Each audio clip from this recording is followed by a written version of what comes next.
Reading from Bhagavad Gita, chapter 1, verse 43.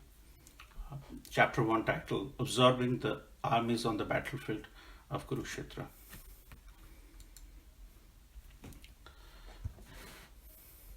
Utsanna kuladharmana manushyana janardana narake niyatam vasu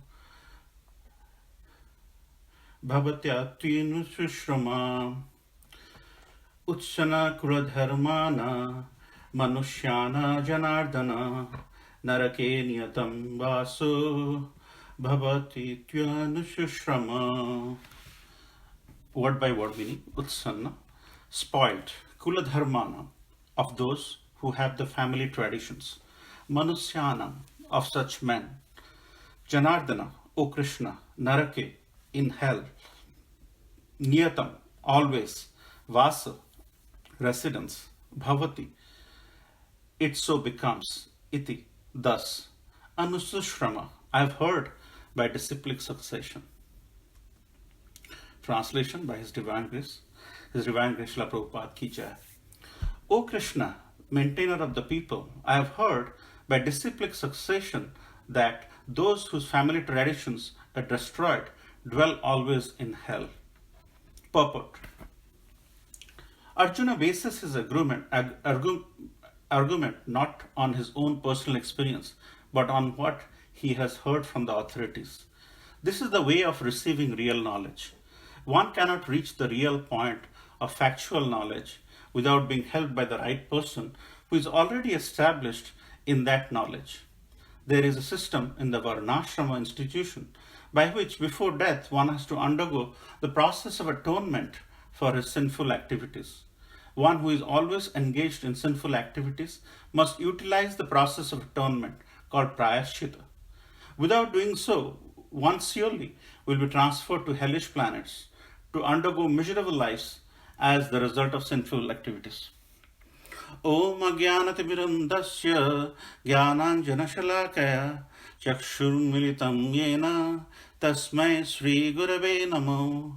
Sri Chaitanya Manovishtam Stapitam Yena Bhutale Swayam Rupa Kadamaiham Dadati Swapadantikam.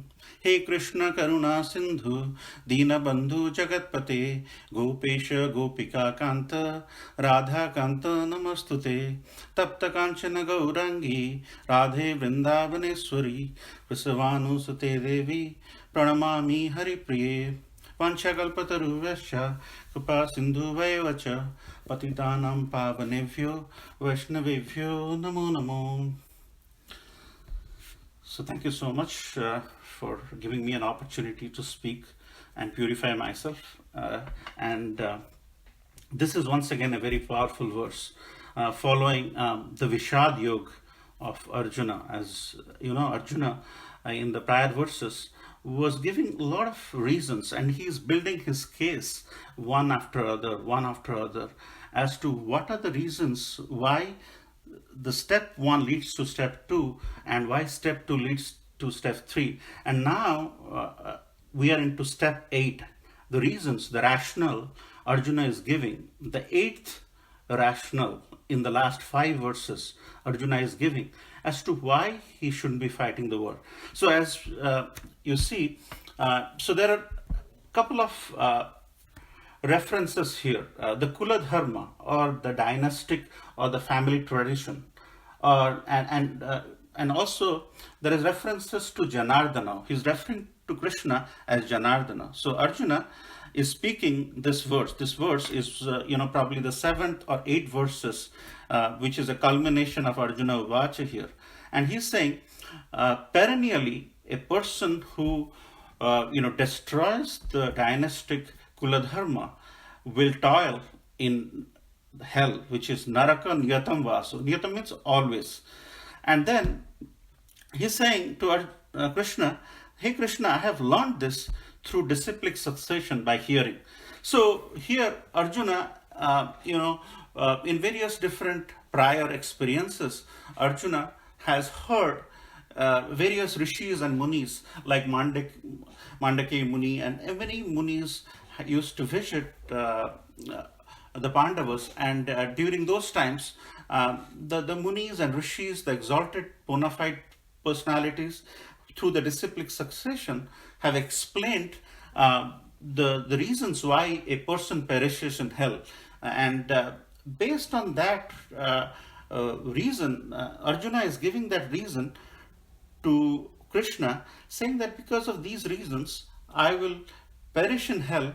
Oh Janardana, you are the deliverer of all the impious souls, Janardana. So why are you letting me do this? So essentially, this verse touches on some of the very basic concepts around Kula Dharma, referring Krishna as Janardana, because when Arjuna refers to Krishna with different names, the different properties or different attributes of that name with reference to that verse stands out. And he's saying, the people will perish in hell forever, niyatam.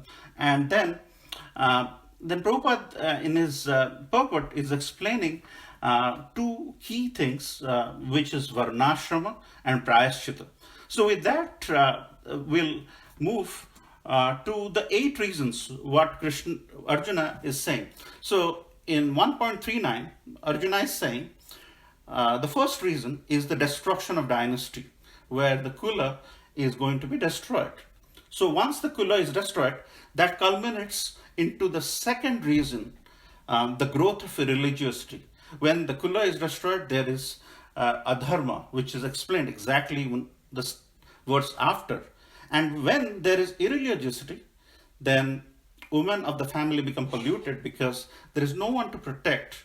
And that is when it becomes commingled and it becomes polluted, which is exemplified and explained in 1.40, which is the next verse.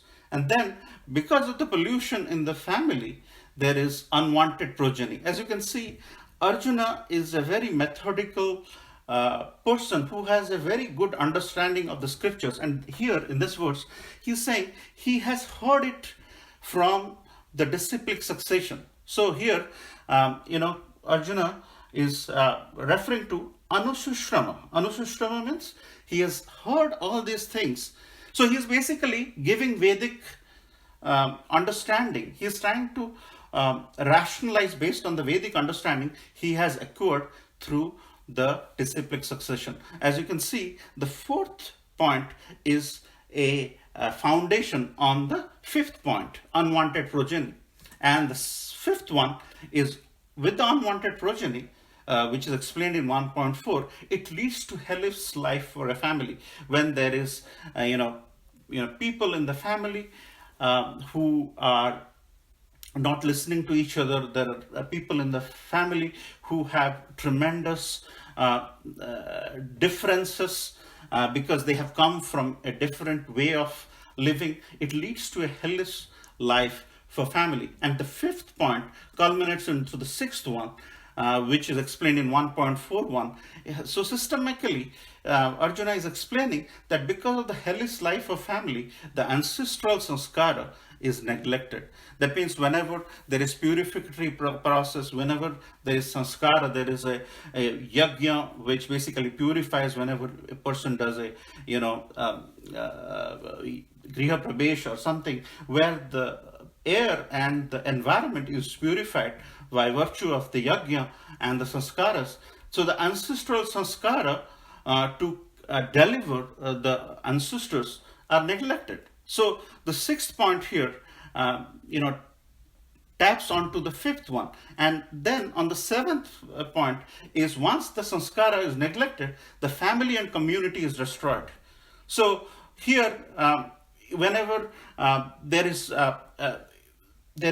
lack of Vedic principles followed, lack of purificatory process followed, then the family and community is destroyed, which is exactly what we heard yesterday, spoken yesterday. And today, as the family and community is destroyed, it will culminate into the 8th rationale or the 8th reason which Arjuna is giving to not proceed with the battle of Kurukshetra is living beings go to hell.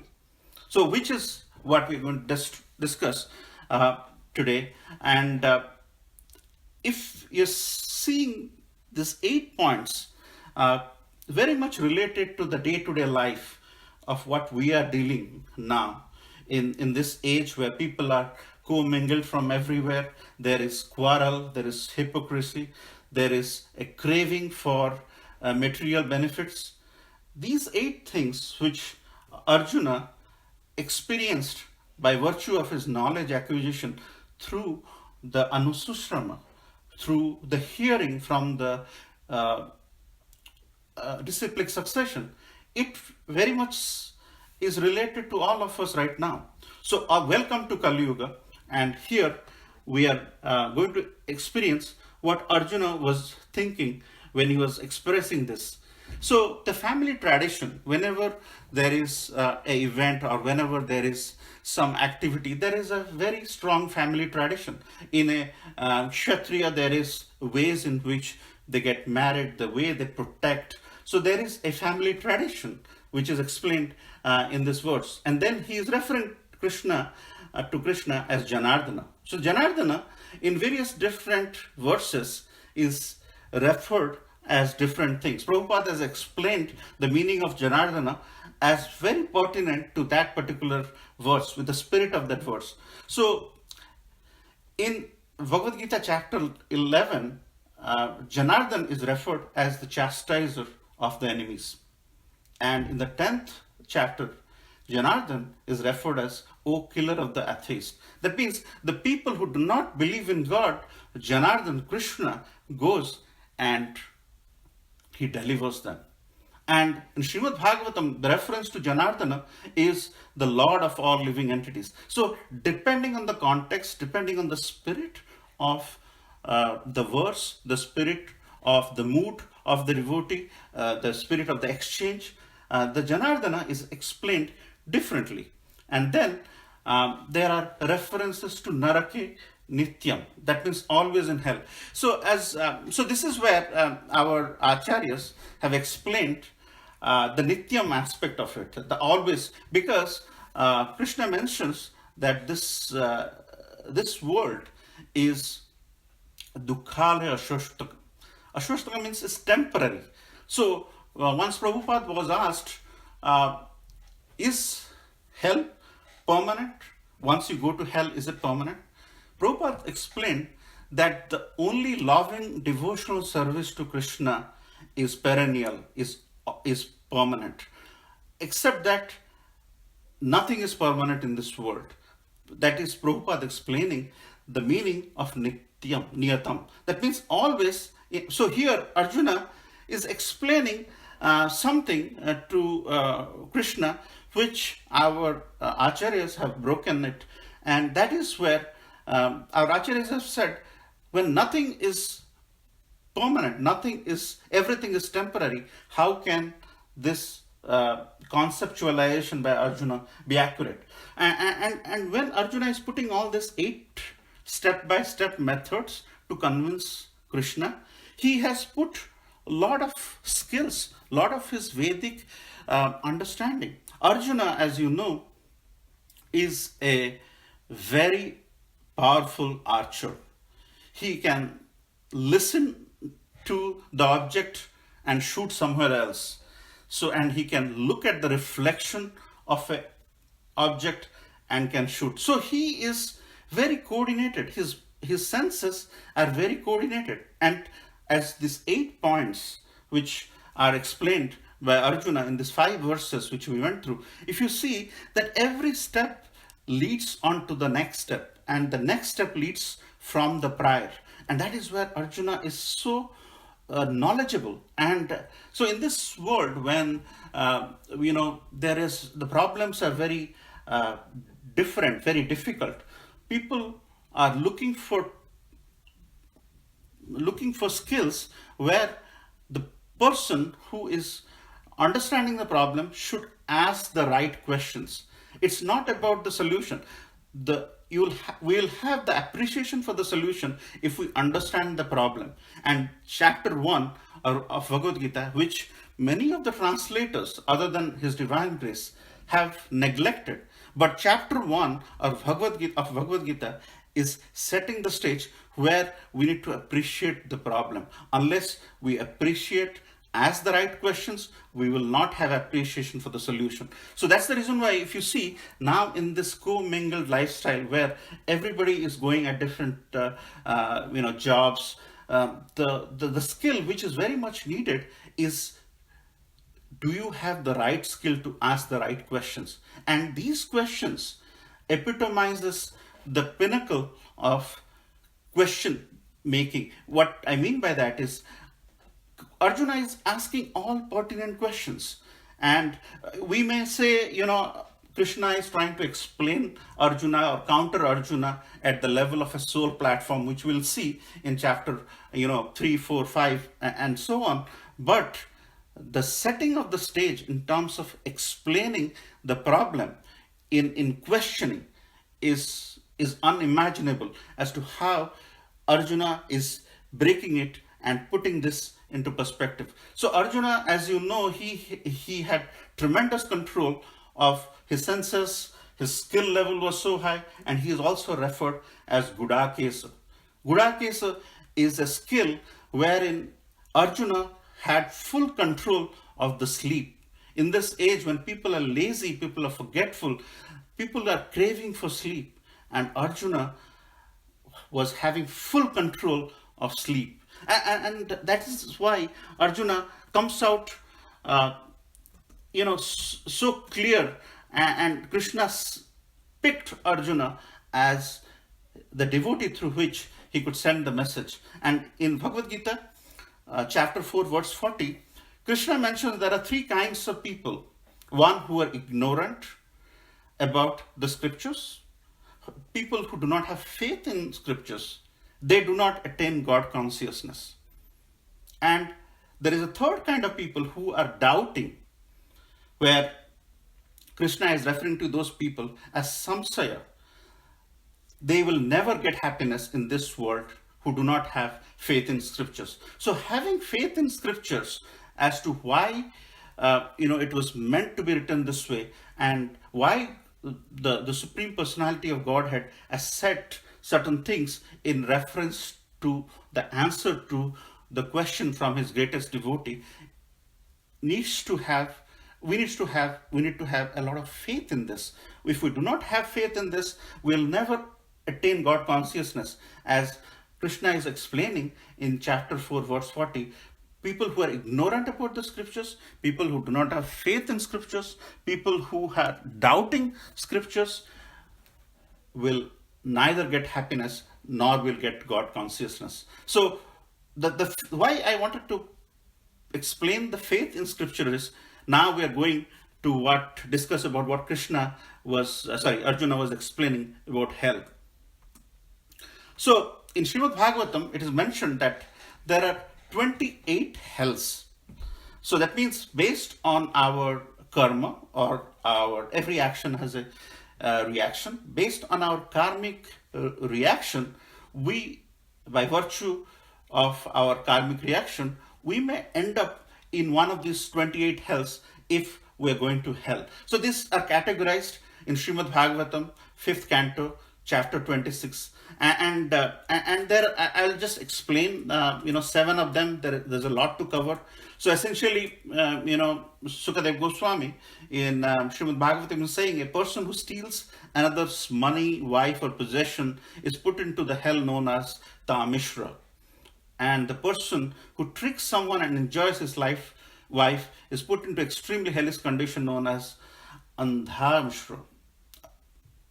Sorry. Then there are references to Raurava, a foolish person absorbed in the bodily concept of life, who on the basis of principle maintains himself or his wife and children by committing violence against other living entities. And a person who kills animals often goes to Maharaurava. Then there are references to killing of birds. It is explained very clearly. But my emphasis in explaining this is, whenever we think about hell, we do not understand that it can be real. And this is a revealed scripture where it is so clearly mentioned that going to hell is a very common thing. And based on our karmic reaction, as Arjuna is saying, we can go to hell. So that's the reason why the love for Godhead is so important. So here, Arjuna, going back to this verse, Arjuna is building a case about Kuladharma.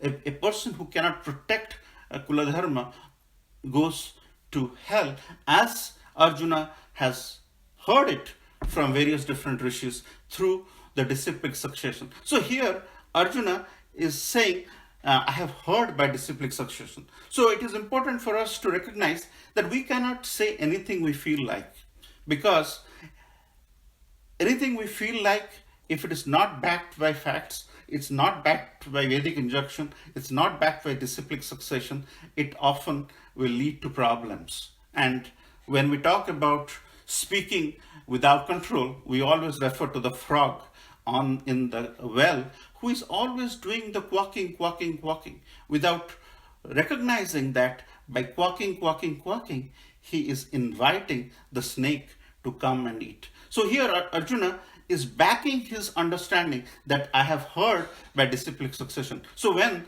the aspect of Narka came, and in this age people do not believe that we may transcend into hell by virtue of our karmic reaction. So I thought I'll just put some scriptural reference where, there is a big purport Prabhupada has given in Srimad Bhagavatam, Canto 5, about the 28 kinds of hell, and we just referred to 7 of them. And there are a lot of details around how that understanding has been percolated from the rishis to Arjuna, and Arjuna is building his case as to why he should not be fighting the war. And that is where he's talking about all these 8 points in this last 5 verses, one after other, building a case from the prior one for the next one. The growth of a religiosity is due to the destruction of dynasty. Women in the family become polluted because of religiosity. Unwanted progeny because of pollution in the family. Hellish life of a family because of unwanted progeny. Ancestral sanskara from the hellish life. Everything has a strong loop into the prior verse, and the community is destroyed, which we learned yesterday. And now, by virtue of not protecting the Kuladharma, as I have listened from the Munis and Rishis who had visited me, where I have gone to visit, I can potentially go to hell. And there he is referring Krishna as Janardana, the person, the Supreme Personality of Godhead, who is delivering others. How can he ask me to fight? And that is where he will lead me to this kind of a problem. And in describing this, Prabhupada has referred to a Varnashrama, because if we are not following the Varnashrama dharma, we are no different than animals, because animals resort to eating, mating, sleeping, defending. But we, the human beings, the purpose of human birth is to follow this Varnashram dharma, where there are 2 aspects to this Varnashram dharma, that is Varna and Ashrama. So there are 4 kinds of Varna based on how we are structured based on a skill level. As you can see in this matrix, we have the Varna, which is basically, we are broken down into 4 Varnas based on the skill level. It has nothing to do with anything else, pure skill here. Brahmana, Kshatriya, Vaishya, Shudras. Brahmanas being the priest, the Kshatriyas means the warriors, Vaishyas means the merchants and agriculturalists, Shudras being laborers and service providers. And based on the ashrama, the phase where we are in, broken down into brahmacharya, grihastha, vanaprastha, sannyasa. So student, householder, retired, or renunciate. So as you can see in this matrix, X and Y axis, most of us are service providers for most of the time. Sometimes whenever we have some devotional service, we tend to become, brahmanas, but we are trying to do this service at the level of grihastha, most of us, and there might be exceptions, but most of us. That's why if you look at this X and Y axis, the Shudra and grihastha is a very common phenomenon, because most of the time we are laboring hard and we are providing service to others. So we are technically Sudras in a Grihastha ashrama, but trying our best to keep up our bhakti alive, trying to keep up our love for the Godhead. And some people who may be businessmen would probably fall into a Vaishya Grihastha category.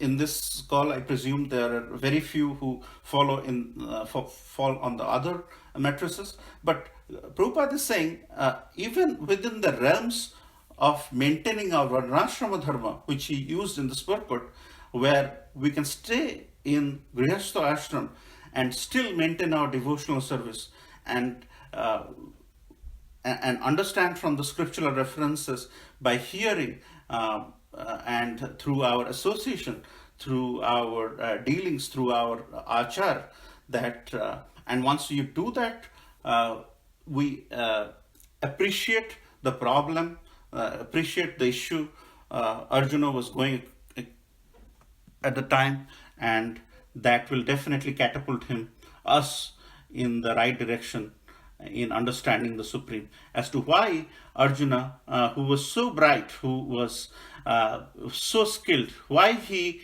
is questioning this based on his amplified knowledge, and why he is getting confused. And we all are confused. But today, the purpose of this verse is to understand the problem. We're not talking about a solution. Solution will come in chapter 2 and 3. But Arjuna's Vishad Yoga. Arjuna is very sad, and Arjuna is explaining these stepwise problems. And in this powerful verse again, in 1.43, he's explaining, he's building his case, and ending with the fact that we may go permanently to hell. But so with that, I'd like to end here and open up for your comments. Thank you for your time and for giving me a listen, and I'd like to hear your thoughts. And thank you very much. Hare Krishna. Prabhupada ki jai.